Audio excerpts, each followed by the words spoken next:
గౌరవ అధ్యక్షులు, మేము అడుగుతుంది ఏదైతే గతంలో డిటిసి గారు డిప్యూటీ ట్రాన్స్పోర్ట్ కమిషనర్ గారు రాడార్ సిస్టమ్ ఈ డ్రైవర్లకే కాదు ప్రయాణికులకు కూడా నష్టం, యాక్సిడెంట్ జరిగితే ఇబ్బంది కాబట్టి దాన్ని రద్దు చేయాలని చెప్పారు. ఈరోజు ఓలాలో కానీ ఊబర్లో కానీ ర్యాపిడ్లో కానీ లింక్ అయిన ప్రతి ఒక్కరం మేము కనీసం 10 లక్షల రూపాయలు పెట్టుబడి పెట్టి కారు కొని డీజిల్ దాని మెయింటెనెన్స్ పెట్టుకొని ఈరోజు దాంట్లో లింక్ అయి ఉన్నాం.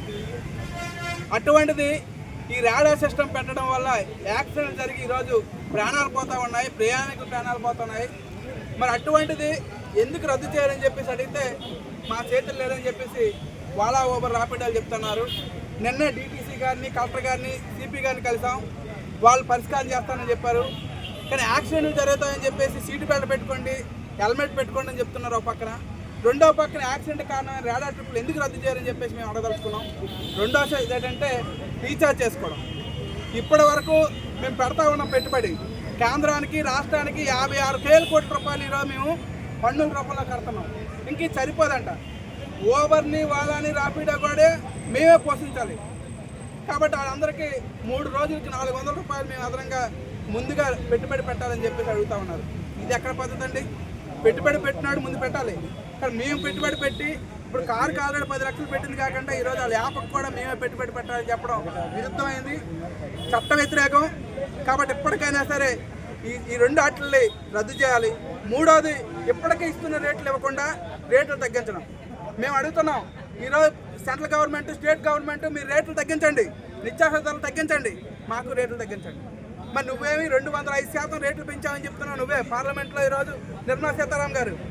మరి మాకు రేట్లు తగ్గించడం ఏంటి? ఇది ఎక్కడి వరకు సమంజసం అని చెప్పేసి అడుగుతున్నాం. ఈ సమస్యలు పరిష్కారం చేయడంతో పాటు దీనికి కారణమైన మోటార్ ట్రాన్స్పోర్ట్ చట్టాన్ని కూడా సవరణ చేయాలి. సవరణ చేయకపోతే రేపు 23వ తారీఖున ఇక్కడే మహాధరణ చేయబోతున్నాం. అప్పటికీ పరిష్కారం చేయకపోతే ఈ ప్రజాప్రతినిధులు ఎమ్మెల్యేలు ఎంపీలు వీళ్ళందరి ఇంట్లో కూడా ముట్టడి చేయాలనుకున్నాం. మంచి ప్రభుత్వం అనుకుంటున్న టీడీపీ ఎక్కడికి వెళ్తున్నట్లు? ప్రెసిడెంట్ల కోసం వస్తారని పవన్ కళ్యాణ్ గారు ఎక్కడ ఉన్నారు? ఈరోజు బీజేపీ గారు విదేశీయులు వద్దని చెప్తున్నాడు. మరి ఎక్కడికి వెళ్ళారు మీరు? మరి విదేశీ ఓబర్ని ఎందుకు మీరు బ్లాక్ చేయరు? రాష్ట్ర ప్రభుత్వం కేంద్ర ప్రభుత్వాలు ఎందుకు ఇక్కడ యాప్ పెట్టరు? యాప్ పెట్టి నడపలేరు.